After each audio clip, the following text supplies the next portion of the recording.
আপু একটু শুনুন। আপু। আমাকে বলছো? হ্যাঁ আপু। কেন ডেকেছো বলো? এই নিন আপনার ফোন, আপনার ফোনটা পড়ে গিয়েছিল। এই শোনো, তোমার বাসা কোথায়?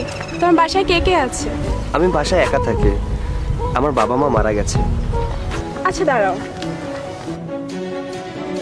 এই নাও, এই টাকাগুলো দিয়ে কিছু কিনে নিও। না না আপু, আমি এতিম হতে পারি, কিন্তু কারো উপকার করে কারো কাছ থেকে টাকা নিব, এটা আমার বাবা আমাকে শিখিয়ে যায়নি।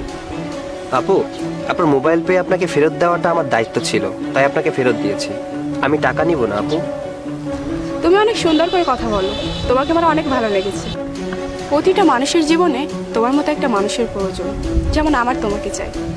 না আপু, আমি এতিম। আর তাছাড়া আমার এমন একটা মানুষের প্রয়োজন যে আমি রাতে না খেয়ে থাকলেও সেও না খেয়ে থাকবে। আমার জ্বর আসলে ওষুধ না খেলে বলবে কথা বলবো না, কিন্তু আমার কষ্টে তার কষ্ট হবে, আমার সুখে সে সুখী হবে। আমি ঠিক এমন একটা মানুষ চাই।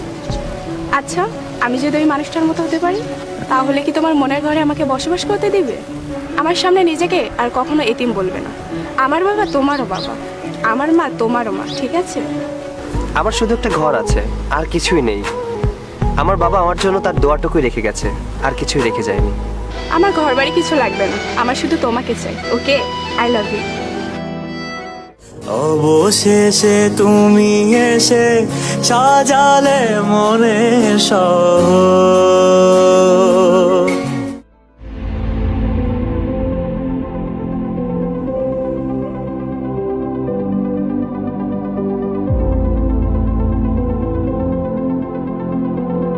বন্ধু, এই বন্ধু।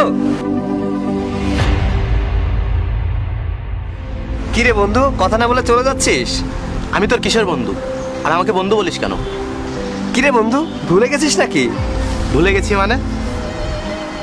তুই ঘাড়ে হাত দিলি কেন? আর তুই আমার কিসের বন্ধু? তোকে বলেছি না তুই আমাকে বন্ধু বলে ডাকবি না? বন্ধু, তোর মনে নেই 2 বছর আগে যখন আমার বাবা বেঁচে ছিল, তুই ফর্ম ফিল আপ করতে পারছিলি না। আমার বাবার কাছ থেকে টাকা নিয়ে তোকে টাকা দিয়েছিলাম ফর্ম ফিল আপের জন্য। সব কিছুই ভুলে গেলি? সেই টাকা তো পরে দিয়ে দিয়েছিলাম, এখন সেই টাকার খোটা দিচ্ছিস? খোটা দিচ্ছি না বন্ধু, তোকে মনে করিয়ে দিচ্ছি। আজ আমি এতিম বলে আমাকে বন্ধু হিসেবে মানতে পারছিস না? শোন, যাদের বাবা মা নেই, এতিম, তাদেরকে বন্ধু বলে ডাকবি। আর শোন, তুই আর আমাকে কখনো ডিস্টার্ব করবি না। বাবা, ও বাবা, ওই আকাশ জানে, ওই বাতাস জানে আমি তোমাকে কতটা মিস করি। বাবা, তোমাকে হারানোর পর থেকে আজও ঘুমাতে পারিনি। বড় বদলে গিয়েছে সব, বদলে গিয়েছে ভালোবাসা। কেউ ভালোবাসেনি আজও তোমার মতো করে। জানো বাবা, এখন আমি রাস্তার এক পাশ দিয়ে হাঁটি, তুমি সাথে নেই বলে। জানো বাবা, রাস্তা থেকে হাঁটার সময় হোঁচট খেলেও কেউ বলে না সৈকত ওঠ। জানো বাবা, এখন আর আমি দুষ্টুমি করি না, তুমি বকা দাও না বলে। বাবা, তোমার মনে আছে তুমি অফিস থেকে এসে যদি দেখতে আমি খাইনি, তাহলে কতটা বকা দিতে? বাবা, তোমার সেই আদরের বকাগুলি আমাকে খুব কাঁদায়। বাবা, কেউ যদি জিজ্ঞাসা করে তোমার পরিবারে কে কে আছে, আমি বলতে পারি না। আমি বলতে পারি না যে আমার বাবা আছে। আমার কি দোষ ছিল তুমি আমাকে এতিম করে দিলে? ও বিধাতা, কি দোষ ছিল আমার? আমার বাবাকে কেড়ে নিয়ে আমাকে বড় এতিম করে দিলে।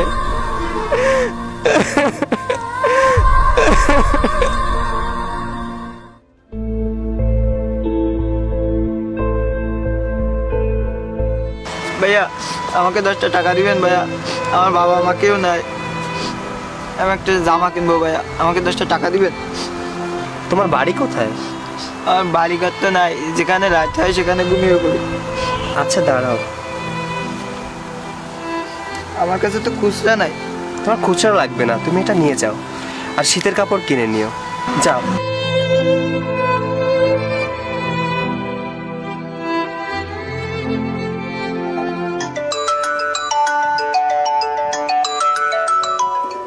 হ্যালো। কাল ভালোবাসা দিবস, কাল আমরা সারাদিন একসাথে ঘুরবো।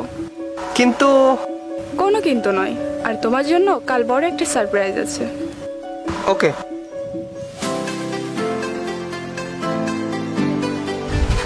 সৈকত, তোর মন খারাপ কেন? সুমন, আমাকে 200 টাকা দিতে পারবি? আমি মিমের সাথে দেখা করতে যাব, তোকে পরে দিয়ে দিব। 200 টাকা?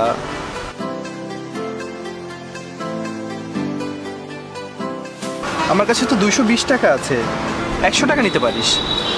তাই দে। আচ্ছা ঠিক আছে।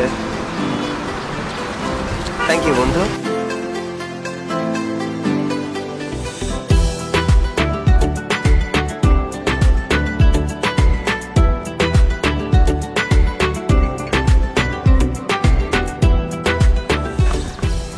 সরি বাবু, আসতে একটু দেরি হয়ে গেল। আচ্ছা বাদ দাও, আজ তো ভালোবাসা দিবস, বলো আমার জন্য কি নিয়ে এসেছো? এই না। ওয়াও, আচ্ছা আমার গিফট কোথায়? কিসের গিফট? মাত্রই না দিলাম। তুমি কি আমার সাথে মজা করছো? তুমি কি আমার কথা কিছু বুঝতে পারছো না? এটা কি ছিল? মিম, এটা ভালোবাসার গিফট। এটা আমার কাছে অনেক কিছু। আজকের এই ভালোবাসা দিবসের দিনে তুমি সামনে একটা চকলেট দিয়ে আমার বন্ধুদের সামনে আমাকে ছোট করতে চাচ্ছো? দেখো, আমি তোমাকে ছোট করতে চাইনি। আমি মনে করেছিলাম এই ছোট্ট চকলেটটি তুমি 5000 টাকা দামের গিফট মনে করে অনেক খুশি হবে। হ্যাঁ, খুশি হওয়ারই কথা। তুমি আমার জন্য এত বড় একটা গিফট নিয়ে এসেছো, আমি খুশি না হয়ে থাকতে পারি বলো? দেখো, তুমি তো জানো আমার বাবা নেই। এখন আমি তোমাকে একটা সারপ্রাইজ দিব। কি?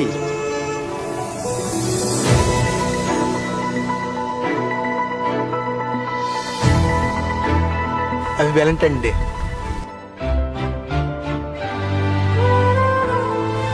এই তো সাহস কি করে হয়?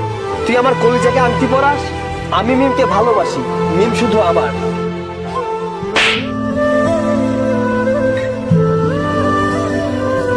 আমি তোকে এখানে ডেকেছিলাম সারপ্রাইজ দেওয়ার জন্য। কে তোকে ভালোবাসে? আমি তোমাকে ভালোবাসি মিম। আমি তোকে আমার বন্ধু ভাবতাম। ভুলে যাস না সৈকত, তুই একটা এতিম। আচ্ছা তুই কি ভুলে গেছিস তুই আমার টাকায় চলিস? এমনকি তুই যে টি শার্টটা গায়ে দিয়ে আছিস ওটাও আমার দেওয়া। একটা এতিম ছেলে তুই, যার কোনো বাড়ি নাই, গাড়ি নাই, এমনকি পকেটে 100 টাকাও নাই।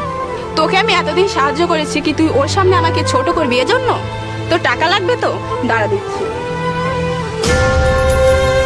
চলে যা আমার সামনে থেকে, তোর মুখ যেন আর কোনোদিন না দেখি।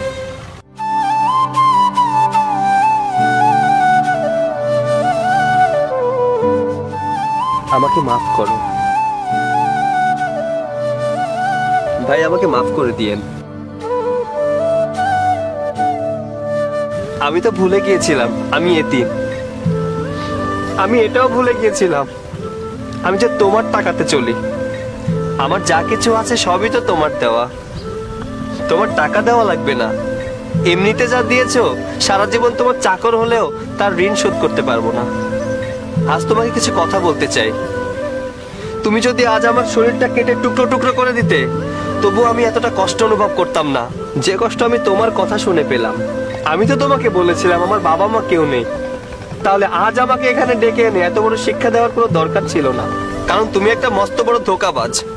এই এতিমকে স্বপ্ন দেখিয়ে তুমি আজ আমাকে অপমান করলে। তুমি ভালোবেসে এই হাতটা ধরার আগে তোমার ভাবা উচিত ছিল যে তোমার ওয়াদা তুমি রাখতে পারবে কিনা, কিন্তু তা তুমি কখনোই করো নাই। মনে রেখো, ভালোবাসা ভালোবাসাকে চেনে, কিন্তু এতিম ধনী গরিবকে চেনে না। আর এই সমাজ আমাদের এতিমদের ভালোবেসে ভালো থাকার অধিকার দেয়নি, তবুও বেঁচে থাকতে হয়।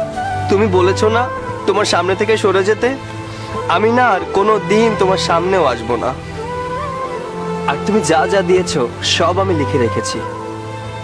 আগামী 1 মাসের ভিতর তোমার সব টাকা আমি পাঠিয়ে দেব। আজ আমি এতিম না হলে এভাবে কথা শোনাতে পারতে না। ভালো থেকো।